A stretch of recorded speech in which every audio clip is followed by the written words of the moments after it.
मला बरेच जण मेसेज करून विचारतात की आम्हाला गण्याशी बोलायचं आहे, आम्ही गण्याशी बोलू शकतो का. तर मी खूप आधी पण सांगितलेलं आहे, गण्या 1-2 शब्दाशिवाय जास्त बोलू शकत नाही, त्याला बोलता येत नाही. तो फक्त मोजके शब्द, आणि आधी तर मला वाटत होतं की एका वेळेस तो एकच शब्द बोलू शकतो, पण आता मला कळलं की तो एका वेळेस 2 शब्द बोलू शकतो. त्याच्या व्यतिरिक्त तो पूर्ण सेंटेन्स त्याला बोलता येत नाही. त्याचा जीव पूर्ण त्या मध्येच अडकलेला आहे की कधी त्याला पैसे मिळेल आणि तो कधी इथनं गायब होईल.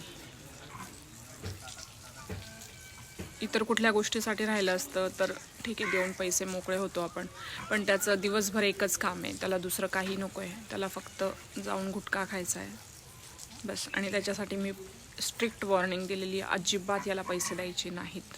आमच्याकडे कोणी पाहुणे आलं, 4 व्हीलर इथे दारात उभी दिसली की तो पळत तिकडनं येणार आणि त्यांच्याकडे पैसे मागणार. हे तर त्याचं ठरलेलंच आहे. कोणी पाहुणे आल्यानंतर तो त्यांच्याकडून पैसे घेतल्याशिवाय इथून निघतच नाही. आम्ही तरी प्रत्येकाला सांगत असतो की त्याला अजिबात पैसे देऊ नका, पण आता ते गेस्ट, त्यांना पण असं वाटत असेल की तो मागतोय आणि आपण नाही द्यायचं, असं चांगलं नाही वाटणार, म्हणून मग ते काढून देतात. पण त्याला त्रास होतो, तो लहान आहे, त्याला आता त्या गोष्टीचं व्यसन लागलं आहे, त्याला समजत नाही, त्यामुळे तो खाण्याचं काम करतो. त्याला काय त्रास होणार आहे हे त्याला कळत नाही. त्याच्यामुळे आपल्याला कळतं आहे तर आपण आपल्याकडून होईल तेवढं कंट्रोल करावं.